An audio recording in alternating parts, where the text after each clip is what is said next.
wabarakatuh, sahabat pembelajar semuanya. Sesi sebelumnya kita sudah belajar bagaimana kenali masalah penelitian. Nah, sesi hari ini kita berlatih bagaimana mendeskripsikan, mengungkapkan masalah yang berhasil kita temukan itu dalam sebuah paragraf. Jadi kita akan berlatih bagaimana mendeskripsikan pernyataan masalah penelitian yang berhasil kita kenali pada sesi sebelumnya itu ke dalam sebuah paragraf. Jadi kalau kita berhasil menuliskannya dalam sebuah paragraf, yang paragraf itu menunjukkan sebuah ungkapan permasalahan penelitian, maka kita sudah berhasil kenali masalah. Nah, biasanya kalau masalah penelitian itu diungkapkan dalam sebuah paragraf, maka biasanya paragraf itu memuat 3 hal ya. Jadi ideal, realita, dan konsekuensi. Jadi idealnya seperti apa? Lalu kenyataannya bagaimana? Lalu konsekuensinya apa? Kalau ternyata idealitanya tidak sama dengan atau tidak sesuai dengan realitanya. Jadi paragraf itu setidaknya memuat 3 hal ini ya. Sehingga nanti dari paragraf itu tercermin kelihatan masalah apa yang akan diangkat dalam sebuah penelitian. Nah, sesi kali ini agar lebih praktis ya dan mudah dipahami oleh para sahabat pembelajar, saya akan menyajikan 4 contoh ya. 4 contoh yang masing-masing memiliki karakteristik yang berbeda ya. Saya akan menyajikan 4 contoh deskripsi pernyataan masalah. Nah, contoh yang pertama, ini contoh 1 ya. Ini deskripsi pernyataan masalah contoh yang pertama. Saya menyajikan seperti ini. Jadi paragrafnya berbunyi begini. Idealnya seleksi mahasiswa baru di perguruan tinggi, apapun modelnya, misalnya jalur tes masuk, jalur prestasi akademik sekolah, dan jalur lainnya. Jadi kita tahu bahwa jalur seleksi itu banyak macamnya ya, ada PMDK, ada jalur pemilihan, dan seterusnya. Nah, idealnya itu dapat menjaring pelamar yang kualitasnya terbaik, sehingga diprediksikan akan berhasil meraih prestasi memuaskan. Namun kenyataannya di perguruan tinggi X misalnya, tidak semua mahasiswa berhasil menyelesaikan studi dengan prestasi membanggakan. Belum diketahui model seleksi mana yang tidak efektif sehingga perlu dilakukan sebuah penelitian. Nah, perhatikan paragraf ini ya. Jadi paragraf ini setidaknya memuat 3 hal ya. Kondisi idealnya seperti apa, kenyataannya seperti apa, dan konsekuensinya apa. Jadi idealnya seleksi mahasiswa baru itu apapun modelnya itu dapat menjaring pelamar yang kualitasnya terbaik sehingga diprediksikan akan berhasil meraih prestasi memuaskan. Ini kondisi ideal ya. Jadi idealnya begitu. Nah, lalu kita melihat ke lapangan, misalnya di perguruan tinggi X. Kenyataannya di sana banyak ditemukan mahasiswa tidak berhasil studi, padahal dia dulu diterima melalui proses seleksi dengan model tertentu ya. Belum diketahui dia itu dulu yang paling banyak gagal itu dari seleksi yang jalur mana ya. Nah, nanti konsekuensinya jika ternyata ada model tertentu yang tidak efektif, maka konsekuensinya adalah dia atau model itu tidak akan dipakai lagi untuk menyeleksi mahasiswa. Kita akan menggunakan model lainnya untuk menyeleksi mahasiswa yang lebih efektif ya. Nah, jadi paragraf ini menunjukkan ada 3 hal ya. Idealnya seperti apa, kenyataannya bagaimana, dan konsekuensinya. Jadi ini ada kurang sedikit ya. Jadi konsekuensinya itu kalau ada ternyata model yang tidak efektif, maka konsekuensinya adalah model itu layak untuk tidak digunakan atau tidak layak digunakan ya. Jadi ada konsekuensinya. Jadi ketika kondisi ideal tidak sama dengan kenyataannya, maka konsekuensinya nanti kita menggunakan model itu ya sama dengan tidak menggunakan model ya. Sama artinya tidak melakukan seleksi ya. Nah, jadi dari paragraf ini kita sudah mengungkapkan sebuah masalah. Ada masalah, idealnya begini, tapi kenyataannya begini. Nah, konsekuensinya maka perlu diteliti ini model mana yang ternyata banyak menghasilkan mahasiswa yang ternyata gagal meraih studi ya. Jadi ini mendeskripsikan sebuah pernyataan masalah dalam sebuah paragraf ya. Nah, kalau kita ingin peras lagi, kita ingin menyatakan permasalahan ini dalam satu kalimat saja ya, dalam satu kalimat. Jadi kalau ini satu paragraf ya. Jadi kalau kita ingin mengungkapkan ini dalam satu kalimat saja, maka kalimatnya bisa berbunyi begini. Efektivitas model seleksi dalam memprediksikan keberhasilan studi mahasiswa di perguruan tinggi X misalnya diragukan. Nah, jadi kalimat ini sudah menggambarkan adanya sebuah masalah ya. Jadi ini berhasil kita tulis setelah kita menulis paragraf yang pertama tadi itu, satu paragraf tadi itu. Jadi kalau diperas maka kita bisa menuliskannya dalam sebuah kalimat seperti ini. Nah, ini contoh yang pertama ya. Jadi mungkin kita sudah mulai terbayang ya. Sekarang coba kita perhatikan contoh yang kedua ya. Ini deskripsi pernyataan masalah sebagai contoh yang kedua. Ingat sekali lagi bahwa paragraf ini setidaknya meliputi atau memuat 3 hal ya. Idealnya seperti apa, faktanya bagaimana, dan konsekuensinya apa. Nah, jadi paragraf ini saya tulis begini. Idealnya setiap orang terdidik dengan baik dan sejahtera hidupnya. Ini idealnya, kondisi ideal.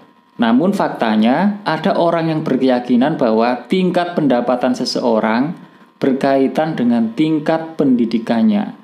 Ada juga orang yang berkeyakinan bahwa dua hal tersebut tidak berkaitan sehingga tidak mementingkan pendidikan tinggi. Ya, jadi faktanya kemudian ada orang yang tidak begitu mementingkan pendidikan ya. Tapi ada juga orang yang mementingkan itu. Faktanya begitu, ada yang begini, ada yang begitu. Idealnya setiap orang ya terdidik dengan baik dan sejahtera hidupnya secara ekonomi. Nah, itu sudah 2 hal, kondisi idealnya bagaimana dan faktanya di lapangan seperti apa. Jadi sehingga tidak mementingkan pendidikan tinggi. Ini konsekuensi ya. Saya garis bawah itu konsekuensinya. Secara umum belum diketahui bagaimana hubungan antara dua variabel tersebut. Ya, dua variabel tersebut secara umum belum diketahui. Jadi kalau kemudian nanti diambil data secara empirik dengan mengambil sampel yang representatif, sebenarnya seperti apa sih polanya? Apakah dua variabel itu berhubungan atau tidak? Ya. Kalau tadi kan baru melihat fakta-fakta personal ya, ada orang yang bilang begini, ada orang yang bilang begini. Nah, kita ingin tahu secara umum itu hubungannya seperti apa sih dua variabel tersebut berdasarkan fakta empirik di lapangan.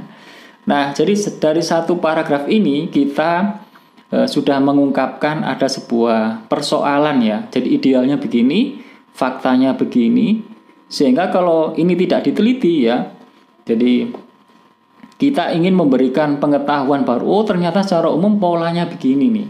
Nah, kita belum tahu nanti polanya seperti apa ya. Jadi ada sebuah alasan kemudian kita melakukan sebuah penelitian.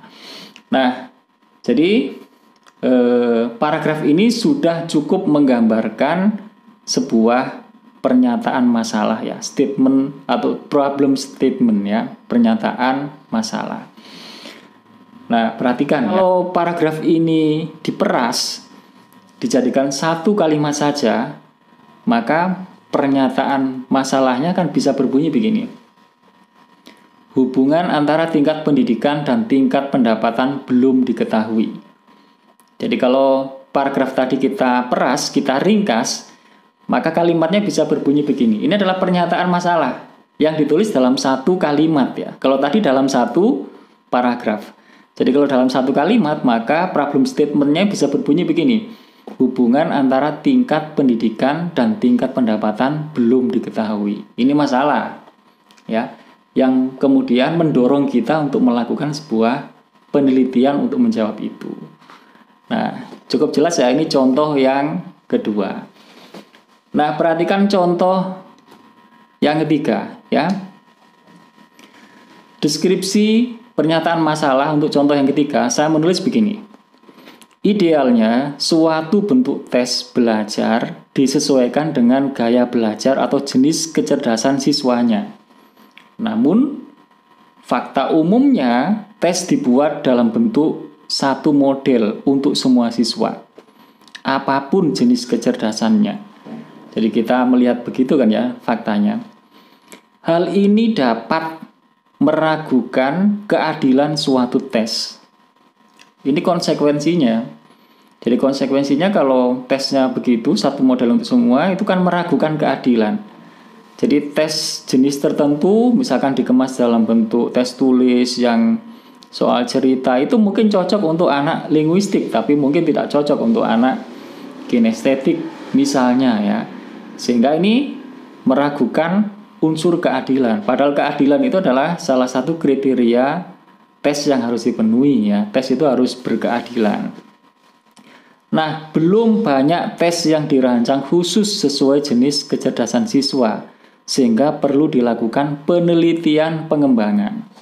Ya.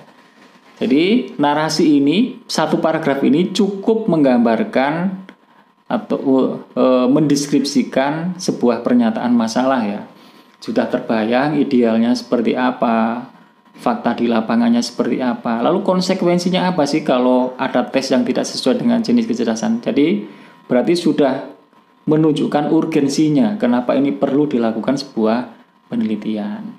Nah, satu paragraf ini kalau diperas dalam satu kalimat saja maka bisa ditulis begini: belum banyak tersedia tes hasil belajar yang bentuknya disesuaikan dengan jenis kecerdasan siswa. Ini masalah. Ini pernyataan masalah ya.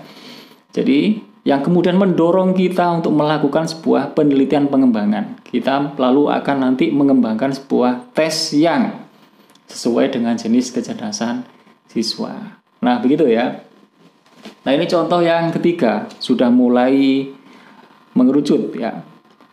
Nah, contoh yang keempat, ini deskripsi pernyataan masalah sebagai contoh yang keempat.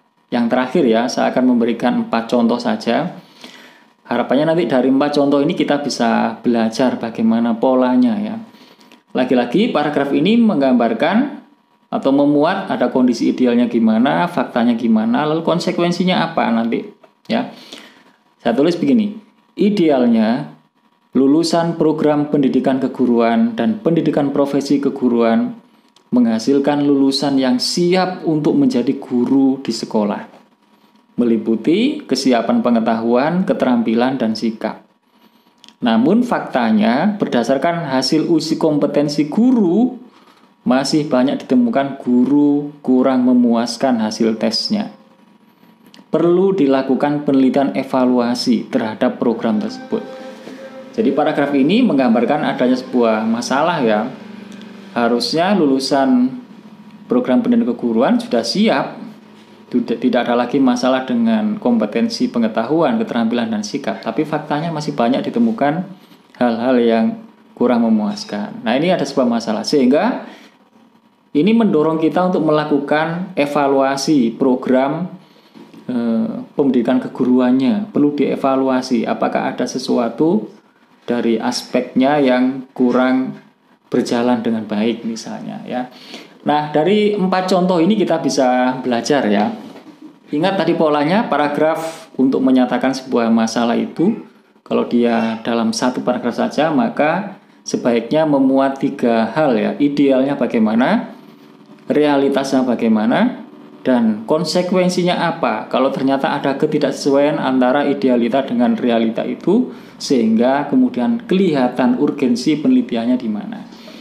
Nah, jadi sampai di sini kita cukup jelas ya. Jadi penelitian itu tidak boleh tiba-tiba. Tidak boleh tiba-tiba mengajukan sebuah judul hubungan antara bla dengan bla tanpa kita tahu, tanpa kita menceritakan apa masalahnya, ya, di mana urgensinya. Jadi judul itu nanti kemudian setelah ini clear, setelah masalah yang akan kita angkat itu jelas ya. Nah, sebagai sisi yang terakhir, kita bisa menulis seperti ini pasti atau harus punya bekalnya ya. Jadi kita bisa menulis idealnya seperti apa, itu bekalnya apa. Kita bisa menulis faktanya bagaimana, itu bekalnya apa. Dan kita tahu apa konsekuensinya, itu bekalnya apa. Nah, jadi ini membutuhkan bekal. Bekalnya adalah tentu pengalaman, pengetahuan, kepekaan kita sebagai penelitinya ya. Jadi kita kalau tadi terkait dengan tes ya, kita harus punya bekal pengetahuan bahwa tes itu yang baik seperti apa sih. Oh, yang baik itu valid, reliable, adil ya, dan seterusnya bla bla bla. Nah, kita tahu itu dari mana? Kita bisa menulis kondisi yang ideal itu.